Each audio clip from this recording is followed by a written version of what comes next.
Au cœur de Paris, sous le couvert de l'obscurité, un homme a exécuté l'un des vols d'art les plus audacieux de l'histoire française. S'introduisant dans un musée prestigieux, il est reparti avec 5 chefs-d'œuvre inestimables, dont des œuvres de Picasso et de Matisse, évaluées à plus de 100 millions d'euros, et ils sont toujours portés disparus à ce jour.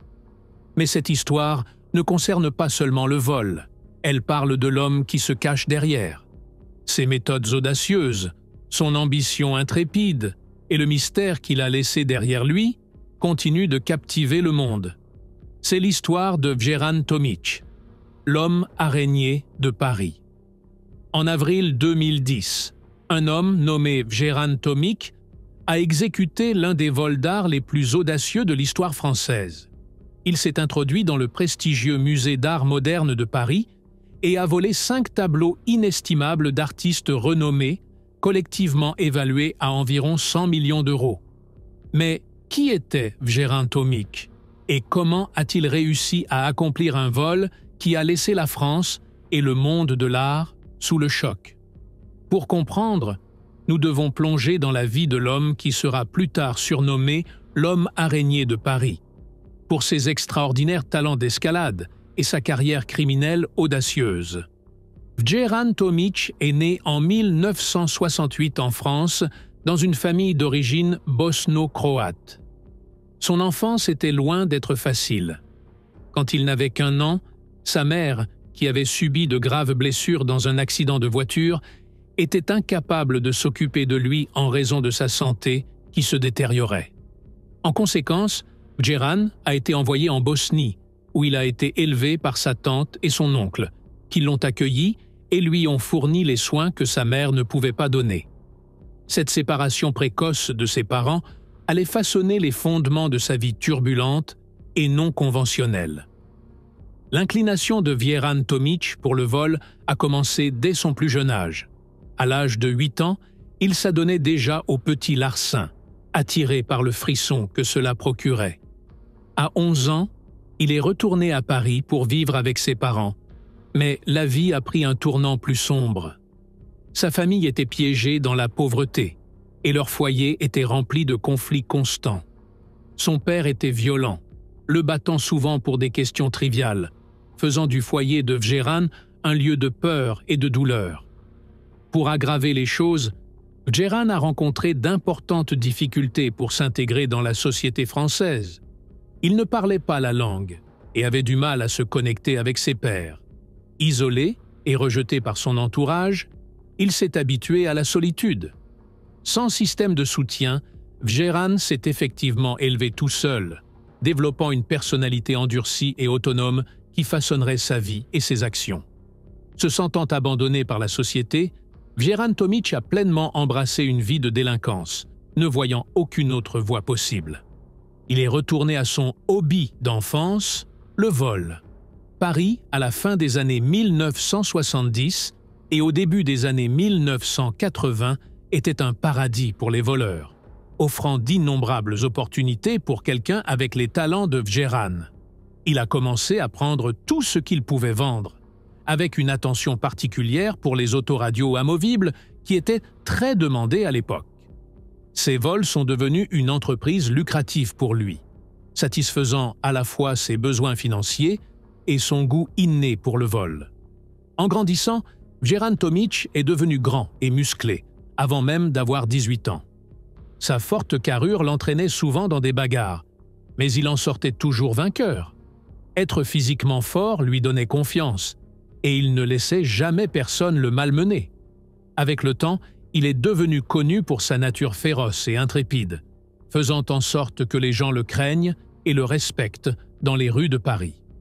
Sa force et sa physicalité ont bientôt trouvé une utilisation unique dans sa vie de vol.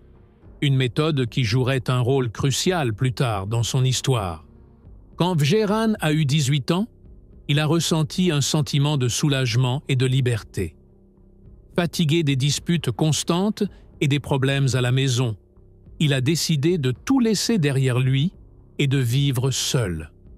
Cependant, sans les moyens de commencer une nouvelle vie ou de se payer un logement, il a choisi de rejoindre l'armée. Pour lui, c'était la meilleure option. Cela lui fournissait un lit, de la nourriture et même un salaire, offrant la stabilité dont il avait besoin à ce moment-là. Vjeran a fait face à de nombreuses difficultés dans l'armée, mais cela s'est avéré être un tournant pour lui. Durant son temps là-bas, il a appris des compétences précieuses, dont l'une était l'escalade. Grâce à sa forte constitution, il y excellait et est devenu le meilleur grimpeur de son unité. Cette compétence jouerait plus tard un rôle crucial dans sa vie, comme nous le découvrirons plus loin dans l'histoire. Lorsque le service militaire de Vjeran s'est terminé, il a décidé de quitter l'armée. Le vol et le frisson de l'argent facile lui manquaient. Déterminé à porter son art au niveau supérieur, il est retourné au vol, cette fois en utilisant les compétences d'escalade qu'il avait perfectionnées dans l'armée. C'est à ce moment que la légende de l'homme araignée de Paris a commencé. Vjeran a commencé à repérer des lieux à travers Paris, étudiant soigneusement les quartiers riches de la ville. Il savait que s'il voulait gagner beaucoup d'argent, il devait cibler les zones où vivait l'élite. Après beaucoup d'observations, il a jeté son dévolu sur les appartements luxueux bordant l'avenue Foch, l'une des rues les plus prestigieuses de la ville. En examinant la zone, Vjeran a remarqué quelque chose d'intrigant. Plus les appartements étaient hauts, moins ils semblaient sécurisés. Les riches propriétaires ne se souciaient pas d'avoir des fenêtres renforcées ou des serrures sophistiquées, pensant probablement que personne ne pourrait les atteindre à de telles hauteurs. Ce qu'ils n'avaient pas pris en compte, c'était quelqu'un comme Vjeran Tomić. Vjeran a pris sa décision. Il ciblerait ses appartements en hauteur. Les riches habitants avaient probablement des trésors qui valaient la peine d'être volés, des bijoux coûteux, des liasses d'argent ou même des œuvres d'art inestimables. Bien que l'escalade des façades de ces bâtiments soit dangereuse, même pour quelqu'un d'aussi habile que Vjeran, le frisson du défi était irrésistible. Sans harnais ni équipement de sécurité, Vjeran escaladait les côtés des bâtiments comme une araignée, grimpant parfois 10 à 15 étages d'un coup. Une fois au sommet, il se déplaçait avec la précision d'un funambule, s'équilibrant sur les rebords et sautant entre les toits avec une agilité intrépide. Les risques étaient immenses, mais la montée d'adrénaline en valait la peine. Une fois que Vjeran atteignait le sommet d'un bâtiment, il scrutait soigneusement sa prochaine cible, une fenêtre ouverte ou un balcon accessible. Son approche du vol était audacieuse et peu conventionnelle. Contrairement à la plupart des cambrioleurs qui préféraient les maisons vides, Vjeran frappait délibérément quand les résidents étaient à l'intérieur. Il savait que la majorité de ces appartements luxueux étaient équipés de systèmes d'alarme sophistiqués. Mais ils étaient généralement désarmés, quand les propriétaires étaient chez eux. Cela rendait sa méthode risquée étonnamment efficace. Avec la discrétion du nombre, Vjeran se glissait dans l'appartement sans être remarqué. Il avait maîtrisé l'art du mouvement silencieux, évitant même le plus faible grincement d'une lame de plancher. Il se déplaçait de pièce en pièce, fouillant tiroirs, placards et coffres-forts, pendant que les résidents inconscients dormaient paisiblement à proximité. Une fois qu'il avait pris ce pourquoi il était venu, Vjeran se retirait tranquillement par où il était venu, ne laissant aucune trace derrière lui et s'assurant qu'aucun mal n'était fait à quiconque. C'était dangereux, mais pour Vjeran, le frisson était tout aussi gratifiant que les objets de valeur qu'il volait. Le vol n'était pas seulement un moyen de survie pour Vjeran, c'était un style de vie dans lequel il se délectait. Le frisson d'escalader les toits et de se glisser dans des maisons luxueuses était devenu son rituel nocturne. Chaque soir, il rôdait dans la ville sous le couvert de l'obscurité, cherchant sa prochaine cible. Une fois qu'il avait son butin, peinture, bijoux ou autres objets de valeur, il l'apportait à un propriétaire de magasin d'antiquités de confiance qui achetait discrètement ses biens volés. L'argent en poche, Vjeran embrassait une vie d'indulgence. Il dînait dans les meilleurs restaurants, s'entourait de luxe et payait pour la compagnie éphémère de femmes. Pour Vjeran, l'argent était fait pour être dépensé. surtout quand il venait si facilement. Il croyait en vivre dans l'instant présent, profitant des fruits de son labeur illicite. Quand les fonds s'épuisaient, il ne s'inquiétait pas. Il se préparait simplement pour sa prochaine escalade, prêt à frapper à nouveau et à maintenir son cycle luxueux. La rumeur a commencé à se répandre dans Paris au sujet d'un mystérieux voleur qui escaladait les maisons et prenait tout ce qui avait de la valeur. Les résidents fortunés sont devenus plus prudents, retirant leur argent liquide et leurs bijoux de leur maison. Mais Vjeran, toujours observateur, a commencé à remarquer autre chose. Les beaux tableaux ornant leurs murs. Les gens riches aimaient collectionner l'art, et ces pièces semblaient être laissées intactes, comme si personne ne considérait qu'elles pourraient attirer un voleur.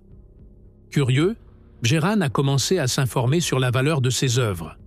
Il a plongé dans le monde des beaux-arts, découvrant combien d'argent pouvait être gagné en volant des chefs-d'œuvre. Avec le temps, cette connaissance l'a transformé, lui donnant une nouvelle appréciation pour la beauté de l'art. Ses vols sont devenus plus raffinés, ciblant des œuvres impossibles à copier. Une fois, Vjeran a touché le jackpot. Il a volé 3 tableaux originaux de Renoir, chacun valant des millions.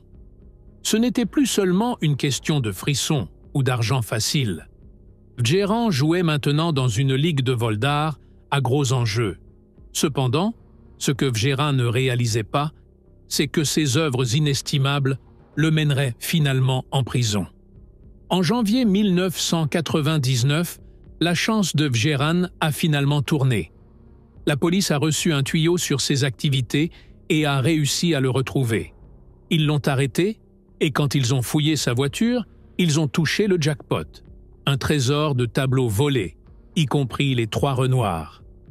Malgré son arrestation, Vjeran est resté impassible, même fier de ses exploits. Il croyait avoir fait un travail remarquable, d'autant plus que personne n'avait été blessé pendant ses vols audacieux.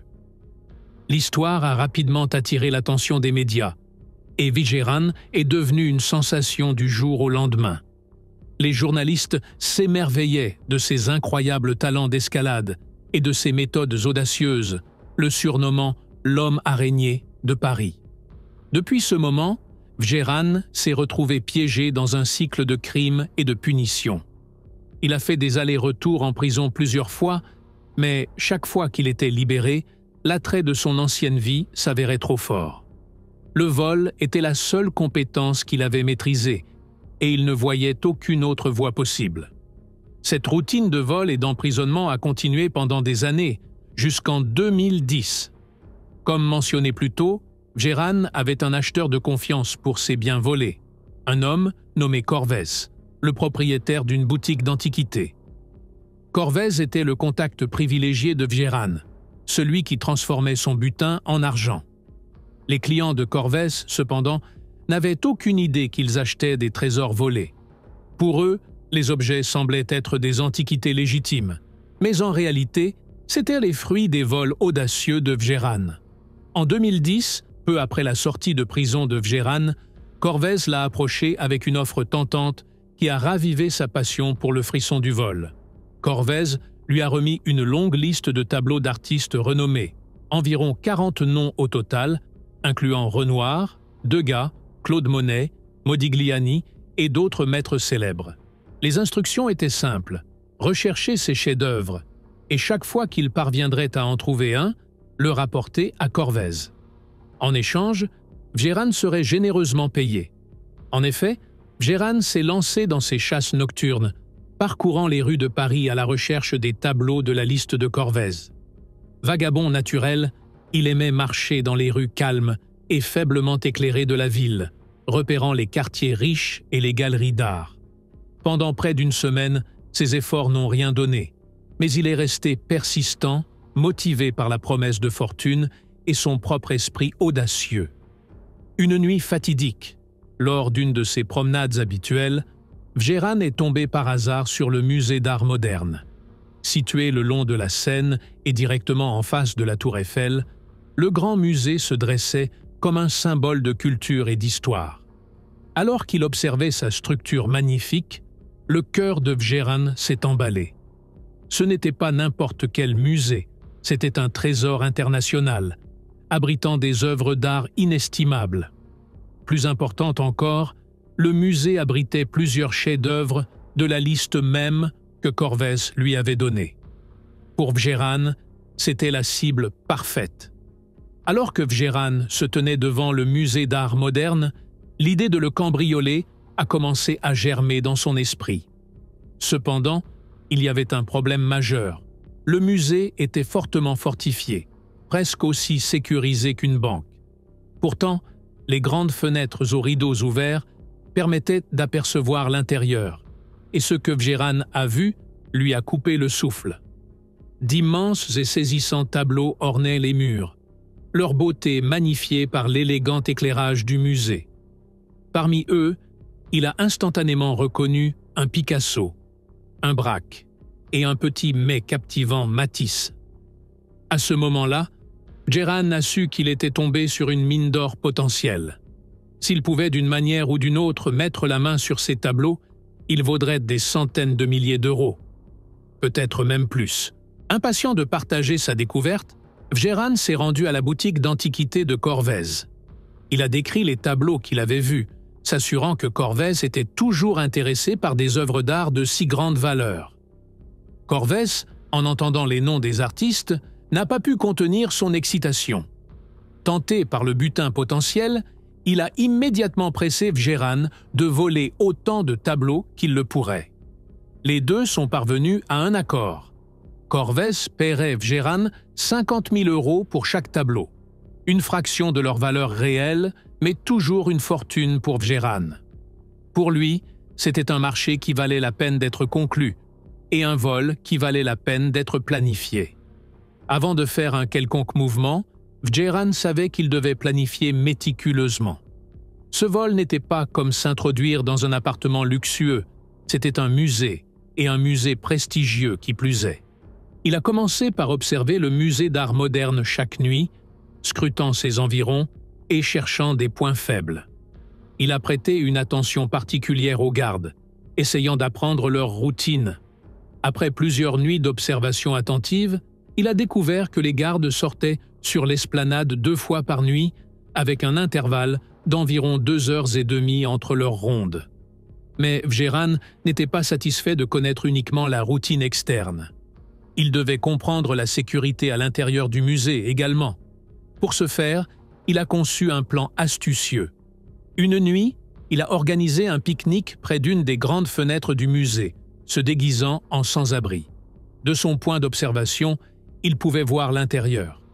En effet, il y avait des gardes qui faisaient leur ronde dans le bâtiment.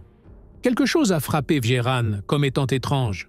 Cependant, il a remarqué que les gardes passaient négligemment devant les détecteurs d'alarme sans les déclencher. Cela l'a d'abord intrigué, mais ensuite, une réalisation l'a frappé. Les alarmes ne fonctionnaient pas. Alors que les pièces du puzzle s'assemblaient, la confiance de Vjeran grandissait. Observant les corridors faiblement éclairés et les gardes inconscients, il a murmuré pour lui-même, avec un sourire narquois, « Je peux le faire ». L'étape suivante dans le plan de Vjeran était de comprendre comment s'introduire dans le musée. Pour quelqu'un comme lui, qui avait maîtrisé l'introduction dans des appartements en hauteur, les points faibles étaient souvent les fenêtres, et il croyait que le musée ne serait pas différent. Avec son œil avisé, Vjeran a inspecté les fenêtres massives pendant ses observations nocturnes. Il a remarqué quelque chose qui l'a fait sourire, tout comme dans ses cambriolages précédents. Les vis sur les cadres des fenêtres étaient enterrées sous des couches de peinture. Armé de son fidèle canif, Vjeran a commencé à gratter la peinture autour d'une des fenêtres pour révéler les vis en dessous. Sa théorie était correcte. S'il pouvait retirer toutes les vis, il pourrait enlever tout le panneau de la fenêtre sans faire aucun bruit. C'était un point d'entrée parfait. Cette découverte a changé la donne. Le musée d'art moderne avait 2 faiblesses critiques que personne n'avait adressées, le système d'alarme défectueux et les cadres de fenêtres vulnérables. Vjeran avait maintenant tout ce dont il avait besoin pour exécuter son plan, et la perspective de réaliser un tel vol commençait à sembler plus réelle à chaque instant. Avec son plan en place, la seule chose qui restait à faire était de rassembler les bons outils pour le travail. Vjeran a fait un voyage pour acheter tout ce dont il avait besoin, des décapants pour enlever les couches de peinture sur les cadres, des ventouses pour manipuler le verre et 2 coupe-boulons, un petit pour le travail de précision et un plus grand pour les obstacles plus tenaces, une petite échelle pour l'accès et un rideau pour la dissimulation. Avec ses outils assemblés et son plan perfectionné, Vjeran Tomić était prêt. La scène était prête pour ce qui deviendrait l'un des vols d'art les plus audacieux de l'histoire. Avec tous ses outils prêts, Vjeran fixa une date pour le cambriolage et se dirigea vers le musée une nuit pour commencer son travail. Il savait que les risques étaient énormes. Si un garde le remarquait, tout le plan s'effondrerait. Pour minimiser l'exposition, il décida de travailler par intervalles de 2 heures, profitant de l'intervalle entre les rondes des gardes. Moins il passait de temps à la fenêtre, plus faibles étaient les chances d'être repéré. Pour se dissimuler, Vjeran eut une idée simple, mais efficace. Il suspendit un rideau de fortune pour bloquer toute vue de lui depuis l'extérieur. Pourtant, une préoccupation majeure demeurait, les gardes patrouillant à l'intérieur. S'il jetait par hasard un regard vers la fenêtre, il pourrait remarquer quelque chose d'anormal. Il devait être extrêmement prudent. Vjeran travaillait avec précision, sachant qu'une seule erreur pouvait tout lui coûter. Le cadre de la fenêtre avait environ 20 vis, et chacune devait être soigneusement retirée sans attirer l'attention. Ce n'était pas une tâche rapide.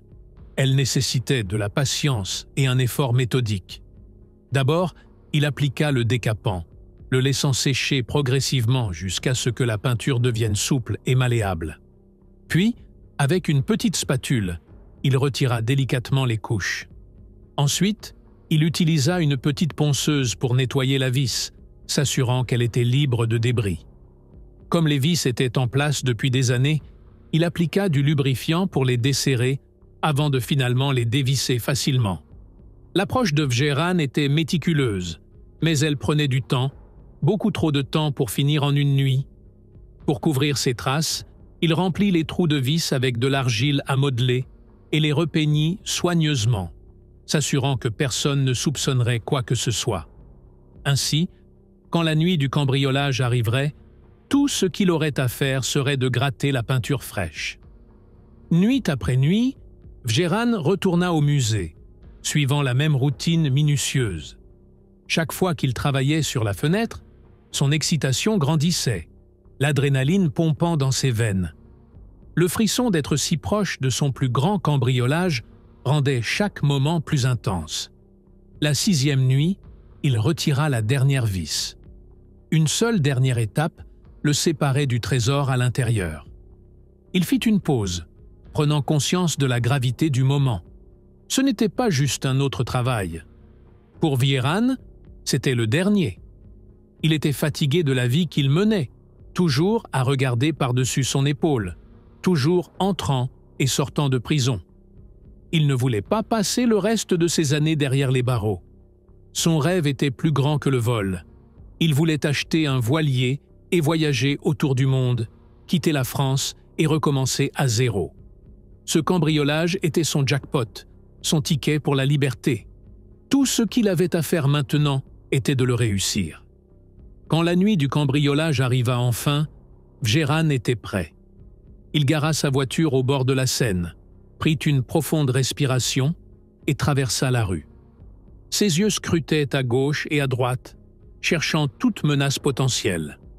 La ville était calme, la couverture parfaite pour ce qu'il s'apprêtait à faire. Il avait déjà fait le travail difficile de desserrer les vis du cadre de la fenêtre les nuits précédentes. Maintenant, utilisant 2 petits pieds de biche, il l'ouvrit soigneusement. Ensuite vint le vrai défi, l'immense vitre. Elle était lourde, mais la force de Vjeran s'avéra utile. Avec des ventouses, il la souleva lentement, centimètre par centimètre, s'assurant de ne pas faire de bruit. Mais il y avait encore un obstacle. Derrière la fenêtre se trouvait une grille de sécurité enveloppée d'une épaisse chaîne.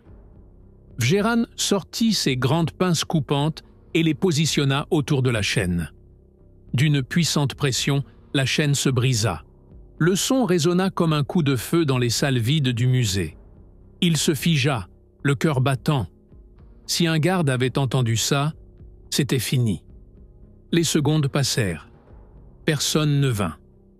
Il laissa échapper un souffle silencieux de soulagement et entra à l'intérieur. Une fois à l'intérieur, Vjéran ressentit une puissante montée d'adrénaline. Le musée était à couper le souffle. Ses plafonds s'élevaient à près de 10 mètres de haut et devant lui se dressaient des chefs-d'œuvre que la plupart des gens ne pouvaient que rêver de voir de près. Pendant un moment, il fut submergé.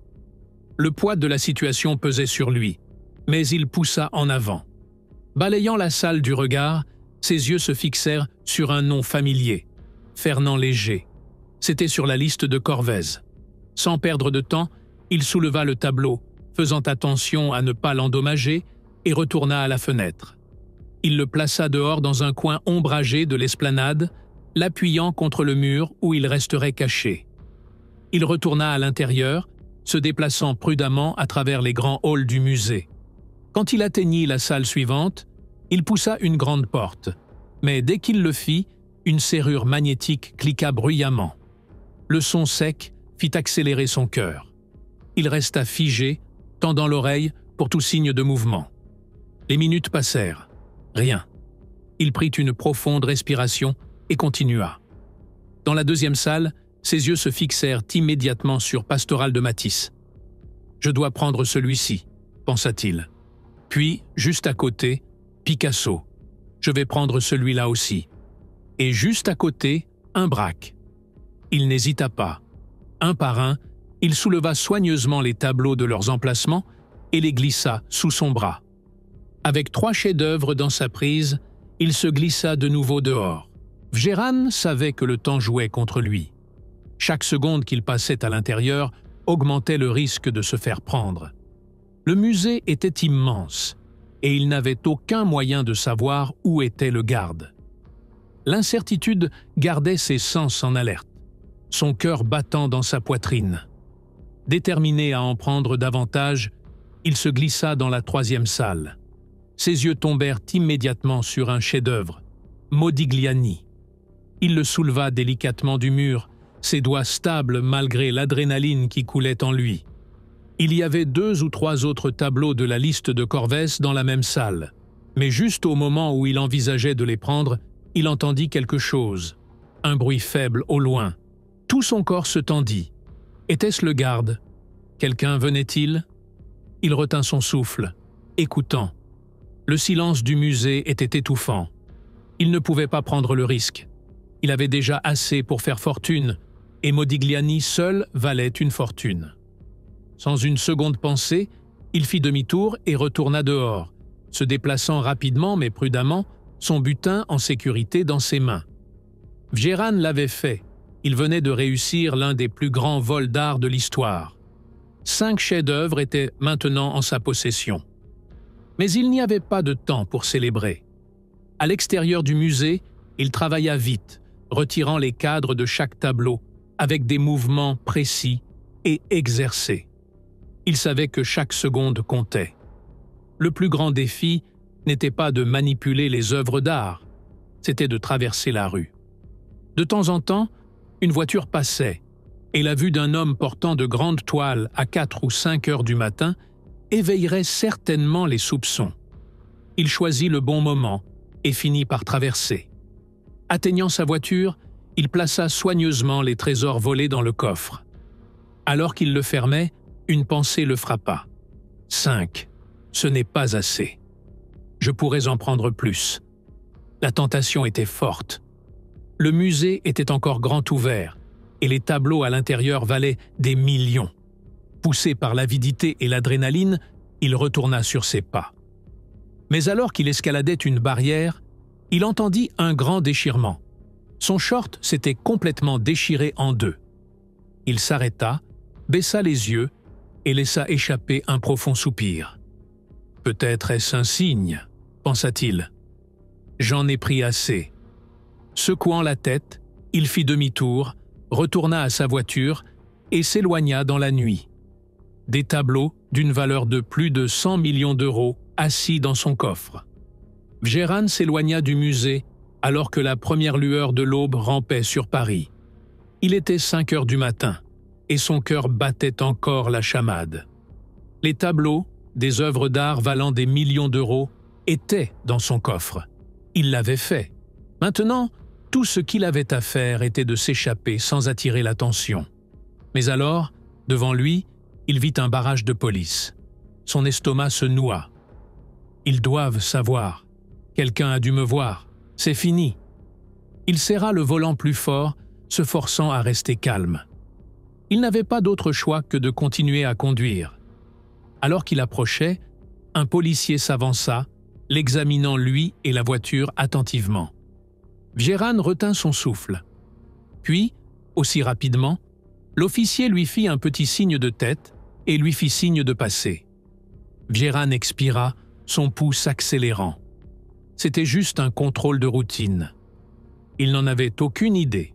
« C'est un miracle », pensa-t-il, alors qu'il s'éloignait dans le petit matin, disparaissant dans la ville avec 5 chefs-d'œuvre volés dans son coffre. Alors que la ville se réveillait lentement, Vjeran s'arrêta dans une rue tranquille, ses mains agrippant encore le volant. Les routes étaient presque vides et le silence pesait lourd. Il devait attendre. Se fondre dans le trafic matinal serait plus sûr que de conduire seul dans les rues désertes. Se penchant en arrière dans son siège, il ouvrit le coffre et sortit soigneusement l'un des tableaux volés. Le Modigliani. Il passa légèrement ses doigts sur la toile, s'imprégnant de sa beauté, de son histoire. Puis le Matisse, puis le Braque. Un par un, il les admira, étudiant chaque détail, chaque coup de pinceau. Puis, la réalité le frappa. Ces tableaux valaient des millions. Il avait réussi le cambriolage de sa vie. Vjeran attendit que les rues se remplissent du trafic matinal habituel avant de reprendre la route. Le poids de ce qu'il avait fait pesait lourd sur ses épaules, mais il n'y avait plus de retour en arrière maintenant. Il prit son téléphone et appela Corvèze. Ils convinrent de se rencontrer dans un parking souterrain de l'autre côté de Paris, quelque part de discret, loin des regards indiscrets. Quand Vjeran arriva, il se gara dans un coin ombragé et attendit. Les minutes se transformèrent en 1 heure. Finalement, Corvèze arriva. L'homme semblait nerveux, son visage tendu par l'inquiétude. Vjeran, cependant, était calme. Il avait fait l'impossible, et maintenant, il était temps de collecter. Il ouvrit le coffre et laissa Corvèze jeter un coup d'œil. Les yeux du marchand d'antiquités s'écarquillèrent en découvrant les chefs-d'œuvre volés, ses doigts tremblants alors qu'il les atteignait. Un par un, il déplaça les tableaux dans sa propre voiture, s'arrêtant pour admirer chaque pièce. « Tu l'as vraiment fait » murmura Corvèze, presque incrédule. Corvèze l'assura que le paiement serait prêt dans quelques jours, 250 000 €, comme il l'avait convenu. L'affaire conclue, ils échangèrent un signe de tête et disparurent dans la matinée parisienne, chacun portant le poids d'un crime qui allait bientôt secouer le monde de l'art. Vjeran ressentit une profonde satisfaction. Sa mission était accomplie. Et maintenant, c'était la responsabilité de Corvèze de gérer le reste. À chacun son métier. L'adrénaline qui l'avait maintenu alerte toute la nuit commençait à s'estomper, et la fatigue s'installait. Tout ce qu'il voulait maintenant était du repos. Sur le chemin du retour, il s'arrêta dans une boutique et prit quelques bouteilles de vin. Une célébration s'imposait. Une fois dans son appartement, il déboucha une bouteille et la but rapidement, laissant l'alcool détendre ses muscles tendus.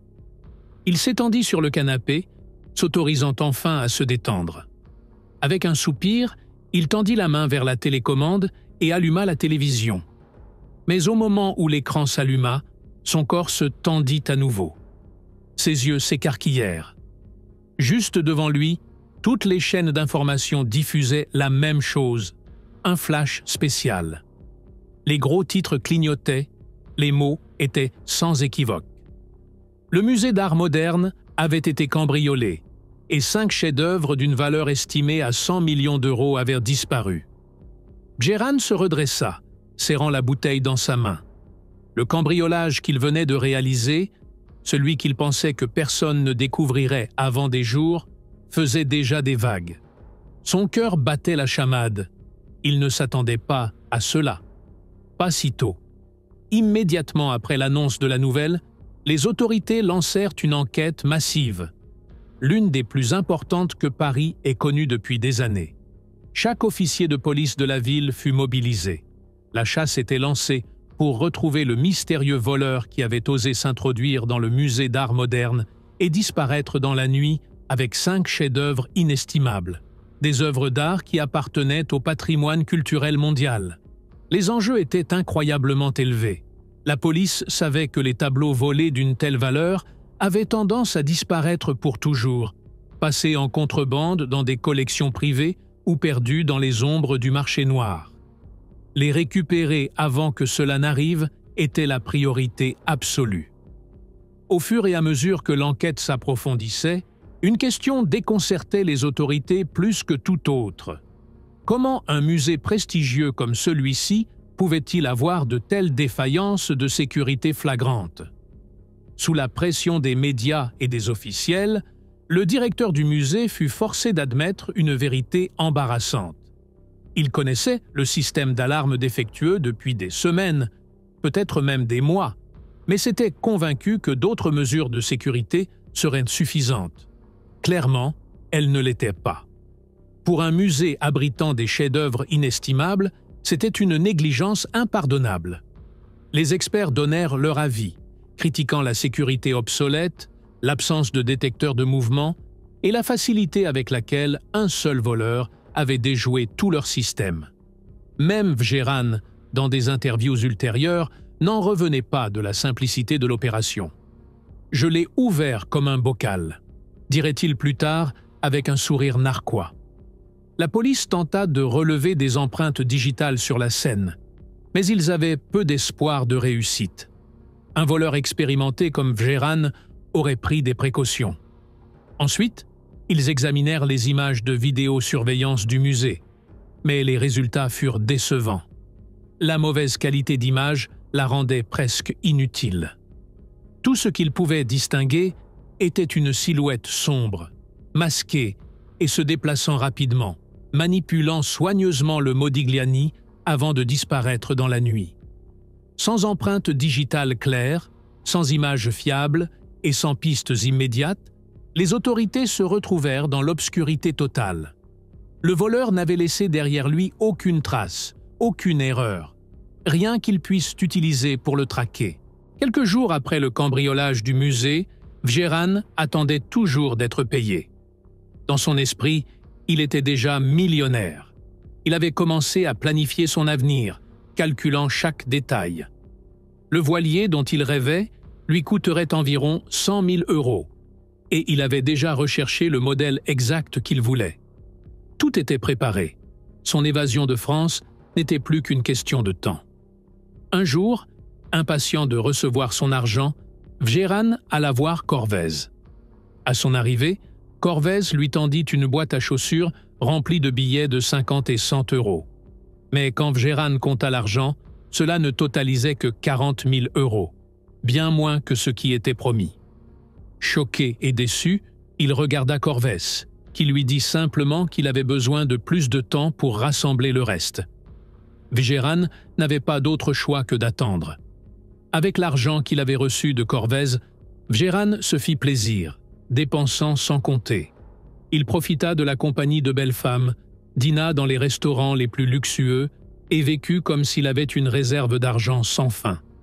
Il n'était pas inquiet. Il savait que Corvèze lui devait encore une somme importante. Alors il s'autorisa à profiter du moment. Malgré sa nature habituellement solitaire, Bjérane trouva un compagnon inattendu pendant cette période. Il se lia d'amitié avec Guillaume, un sans-abri qui l'invitait souvent à boire ou emmenait dans des restaurants chics. Ils s'asseyaient ensemble, mangeaient des repas somptueux et pendant un moment, oubliaient le monde extérieur. Guillaume était un homme calme et observateur, et Bjérane trouvait du réconfort en sa présence. Il commença à lui faire confiance, se confiant à lui plus qu'il ne l'avait jamais fait avec quiconque. Guillaume écoutait sans jugement, et pour la première fois depuis longtemps, Vjéran sentit qu'il avait quelqu'un sur qui il pouvait compter. Plusieurs mois s'étaient écoulés depuis le cambriolage, et les autorités en étaient toujours au point mort. L'affaire s'était refroidie. Il n'y avait aucune piste, aucun suspect, rien sur quoi s'appuyer. Les tableaux disparus semblaient s'être volatilisés, sans laisser de traces. Un jour, alors que le chef de la police était assis à son bureau, examinant une fois de plus les dossiers de l'affaire du musée, un collègue nommé Laurent Alverola entra. Laurent travaillait sur ses propres affaires, mais il avait une information qu'il pensait valoir la peine de mentionner. Il dit au chef qu'il enquêtait sur Vjéran Tomić, un nom qui était dans son radar depuis des années. Laurent expliqua qu'il avait entendu parler de Vjéran pour la première fois dans les années 90, alors qu'il était déjà connu comme un cambrioleur extraordinaire. Au fil des ans, il s'était forgé une réputation pour ses cambriolages audacieux et acrobatiques, et Laurent l'avait toujours gardé à l'œil. Récemment, il avait décidé de vérifier ce que devenait Vjéran, non pas parce qu'il le soupçonnait du vol au musée d'art moderne, mais simplement dans le cadre de sa surveillance routinière des criminels connus. Il voulait savoir si Vjéran était toujours actif, et si oui, ce qu'il fabriquait. À ce moment-là, ni lui ni le chef de la police ne se doutaient que cette simple vérification allait tout changer. Laurent décida de placer Vjéran sous surveillance constante, espérant le prendre en flagrant délit, que ce soit un vol, un cambriolage ou une autre infraction. L'objectif était simple, rassembler suffisamment de preuves pour l'arrêter. À partir de ce moment, Vjéran était sous surveillance policière jour et nuit. Malgré des mois de surveillance, la police ne savait toujours pas qui était son receleur.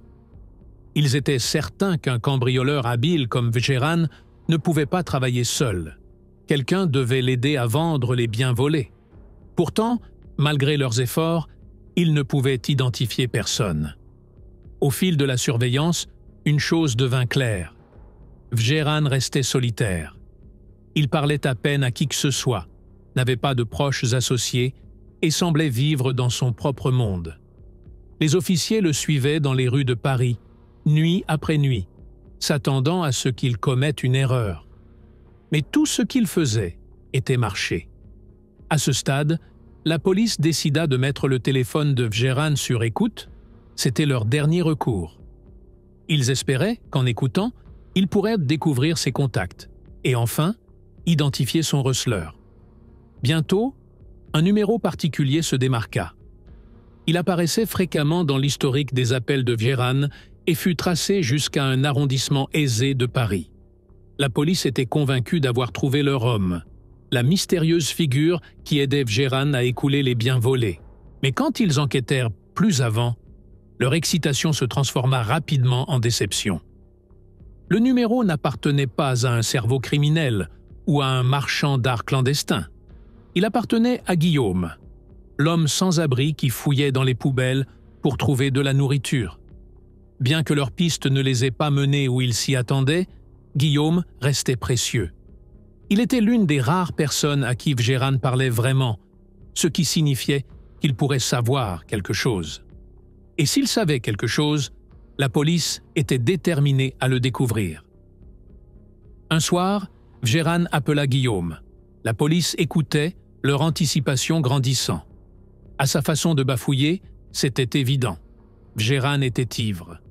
Ce qu'ils entendirent ensuite les prit par surprise. Dans son état d'ébriété, Vjéran commença à se vanter, revendiquant la responsabilité du vol au musée d'art moderne. Il parlait avec fierté, détaillant comment il avait réalisé l'un des plus grands vols d'art de l'histoire parisienne. La police était stupéfaite. Jusqu'à ce moment, il n'avait jamais même considéré Vjéran comme un suspect sérieux. Il était célèbre, certes, mais comme un voleur grimpeur, escaladant les balcons et cambriolant des appartements de luxe. C'est ainsi qu'il avait gagné le surnom de « l'homme araignée de Paris ».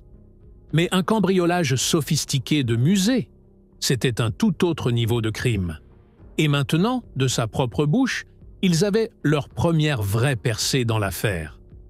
Cependant, comme Vjeran était clairement ivre pendant l'appel, la police choisit de ne pas prendre sa confession trop au sérieux. Au lieu de cela, ils intensifièrent leur surveillance, déterminés à le prendre en flagrant délit ou à trouver des preuves plus solides le liant au vol. Mais Vjeran n'était pas un criminel ordinaire. Il avait des instincts aiguisés par des années d'expérience. Il commença bientôt à sentir des regards sur lui, une sensation étrange qu'il était suivi. La paranoïa s'installa, le rendant plus prudent que jamais. Utilisant son agilité et sa vive conscience, il réussit à semer ses poursuivants encore et encore. Parfois, il accélérait simplement le pas, se fondant dans les rues parisiennes bondées. D'autres fois, il s'appuyait sur son talent unique, l'escalade. Escaladant les murs, se glissant dans les ruelles et disparaissant sur les toits, il se révéla trop insaisissable pour que la police puisse le coincer. Après près de 6 mois de poursuites incessantes, les autorités se trouvèrent dans une impasse. 8 mois s'étaient écoulés depuis le vol du musée, et Vjeran n'était toujours pas payé. Sa patience s'était épuisée, et pire encore, son argent s'épuisait. L'évasion grandiose qu'il avait envisagée, s'enfuir en bateau vers une nouvelle vie, semblait plus lointaine que jamais. Corvès avait brisé ses plans, le laissant frustré et furieux. La colère bouillonnait en lui, au point où il envisagea même de tuer Corvès. La trahison le blessait profondément. Vjeran avait tout risqué. Pourtant Corvès refusait de lui payer ce qu'il lui devait. Mais malgré sa rage, Vjeran savait qu'il n'avait pas le choix. Il était fauché et Corvès était son seul lien avec le travail. Ravalant sa fierté, il se força à rester dans le jeu. Il avait besoin d'argent, et Corvès était toujours celui qui fournissait du travail. Le tuer n'était pas une option. Pendant leur surveillance, la police suivit Vjeran jusqu'à une boutique d'antiquités, où il resta environ 10 à 15 minutes avant de partir. À peine une minute plus tard, Corvès sortit également de la boutique. C'était tout ce dont la police avait besoin pour confirmer leurs soupçons. Ces deux-là se connaissaient. Jusqu'à ce moment, Corvès n'était pas dans le radar des autorités, mais il devint maintenant une personne d'intérêt. Ils le mirent immédiatement sous surveillance, et ce qu'ils découvrirent était bien plus important que ce qu'ils avaient anticipé. Corvès n'était pas qu'un simple antiquaire. Il avait des liens directs avec certains des cambrioleurs les plus notoires de Paris. La police avait enfin tiré un fil qui pourrait tout démêler. Maintenant, il comprenait exactement quel genre d'affaires Corvès dirigeait. Grâce à leur surveillance et aux écoutes téléphoniques, la police conclut que Vjeran Tomić n'avait qu'un seul véritable receleur, Corvès. Chaque objet volé semblait passer par ses mains. Mais leur enquête les mena à une autre figure clé, Jonathan Byrne. Byrne menait un style de vie bourgeois et possédait une boutique de réparation de montres de luxe, ce qui lui donnait la couverture parfaite pour négocier des biens volés. Étant donné sa profession, il avait le réseau et les moyens de vendre discrètement des objets volés de grande valeur sans éveiller les soupçons. Avec cette découverte, la police réalisa qu'ils n'avaient pas affaire qu'à un simple voleur. Ils avaient découvert un trio travaillant ensemble: Tomić, le cambrioleur habile, Corvès, l'intermédiaire, et Byrne, le vendeur qui savait comment écouler les biens volés. Le puzzle se reconstituait enfin. En écoutant aux portes, la police surprit une conversation entre Corvès et Byrne. Corvès mentionna que son ami lui apporterait bientôt des choses intéressantes. La police comprit immédiatement ce que cela signifiait. Vjeran allait encore frapper. Il était clair qu'il planifiait de nouveaux cambriolages, et cette fois, les autorités étaient déterminées à le prendre en flagrant délit. Ils intensifièrent leur surveillance, sachant qu'ils avaient une chance de faire enfin tomber toute l'opération. La police gardait ses distances en suivant Vjeran dans les rues silencieuses à 2 ou 3 heures du matin, l'observant alors qu'il scrutait le quartier luxueux à la recherche de cibles potentielles. La poursuite était épuisante et tendue. Vjeran marchait vite, et avec les rues presque vides, le moindre faux pas pouvait les exposer. Finalement, Vjeran jeta son dévolu sur un appartement de l'avenue Montaigne, l'un des quartiers les plus exclusifs de Paris. Comme il l'avait fait d'innombrables fois auparavant, il escalada le bâtiment avec aisance, s'introduisit à l'intérieur et alla droit vers les objets de valeur.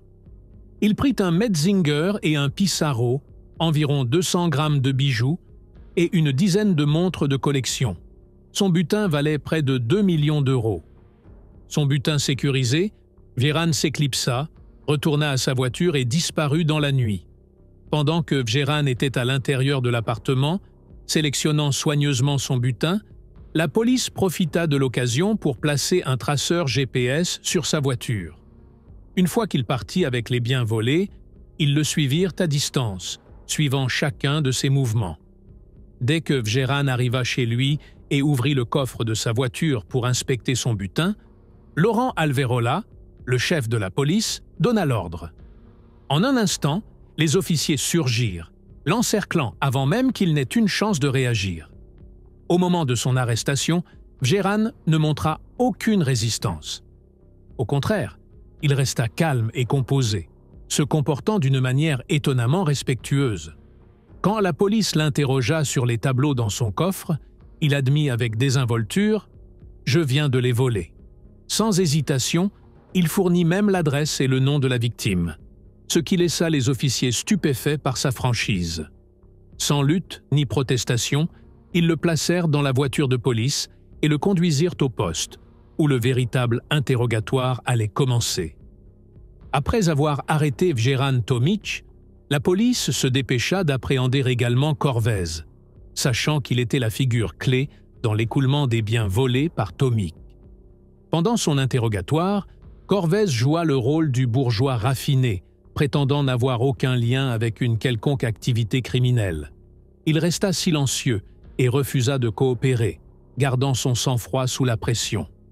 Pendant ce temps, dans une autre salle d'interrogatoire, les officiers se concentrèrent sur le questionnement de Vjeran concernant le cambriolage de l'avenue Montaigne. À ce stade, il n'avait toujours aucune preuve concrète le liant au vol du musée d'art moderne. Bien qu'il se soit précédemment vanté du vol auprès de Guillaume, la police avait écarté sa confession d'ivrogne comme peu fiable. Pendant l'interrogatoire, l'un des détectives mentionna négligemment que Corvez était en garde à vue depuis 24 heures. Dès que Vjeran entendit cela, quelque chose changea dans son comportement. Il attendait ce moment, sa chance de se venger. Corvez l'avait trahi, avait refusé de lui payer ce qu'il lui devait, et maintenant Vjeran avait le moyen parfait de régler ses comptes. Alors qu'il était assis en face du détective, ses yeux se posèrent sur une affiche d'Interpol, accrochée derrière le bureau de l'officier. Elle montrait les 5 tableaux disparus du musée d'art moderne. Sans hésitation, Vjeran se pencha en avant et dit « Vous voyez cette affiche là-bas? J'ai eu ces tableaux entre les mains. C'est moi qui les ai volés. » La pièce devint silencieuse. La police n'était pas choquée par la confession elle-même. Il le soupçonnait depuis longtemps. Ce qui les prit au dépourvu fut la facilité avec laquelle il l'admit. Il était clair qu'il ne confessait pas par culpabilité ou remords. Il le faisait pour faire tomber Corvez avec lui. La principale préoccupation de la police après la confession de Vjeran était de récupérer les tableaux volés. Ils le pressèrent de révéler leur emplacement. Mais Vjeran haussa simplement les épaules et dit qu'il les avait remis à Corvez, qui était censé les vendre et lui donner sa part. Avec cette nouvelle piste, les autorités tournèrent leur attention vers Corvez. Cette fois, la situation était différente. La confession de Vjeran l'avait acculé. Corvez savait qu'il ne pourrait pas s'en sortir facilement. Réalisant que la coopération était sa meilleure option, il commença à parler, bien que prudemment au début. Finalement, il admit qu'il avait confié les tableaux à Jonathan Byrne, lui demandant de les garder pendant un moment. Avec cette révélation, la police n'eut d'autre choix que d'arrêter Byrne. La police apprit rapidement que Jonathan Byrne était un menteur compulsif, connu pour son incapacité à dire la vérité. Il essayait constamment de rejeter la faute sur les autres et ne donnait jamais de véritables détails sur lui-même. Quand on l'interrogea sur les tableaux volés, Byrne inventa une histoire rocambolesque. Il prétendit qu'à un moment donné, la panique l'avait envahi et dans un accès de peur, il avait détruit les 5 tableaux. La police rejeta immédiatement son histoire. Personne, surtout quelqu'un impliqué dans le monde à haut risque de l'art volé, ne détruirait des tableaux d'une valeur stupéfiante de 100 millions d'euros. Cela semblait être une tentative désespérée de dissimuler la vérité. Le trio passa finalement en jugement, chacun faisant face à son propre destin. Byrne, dont l'affirmation d'avoir détruit les 5 tableaux n'était pas convaincante, fut condamné à 6 ans de prison. Sa défense n'avait pas réussi à convaincre le tribunal, et ses mensonges furent exposés. Corvèze, le cerveau qui avait orchestré le vol et donné l'ordre de voler les tableaux, fut condamné à 7 ans de prison. En plus de sa peine, les autorités saisirent tous ses biens, ses appartements à Paris, un manoir, ses voitures et sa boutique d'antiquités.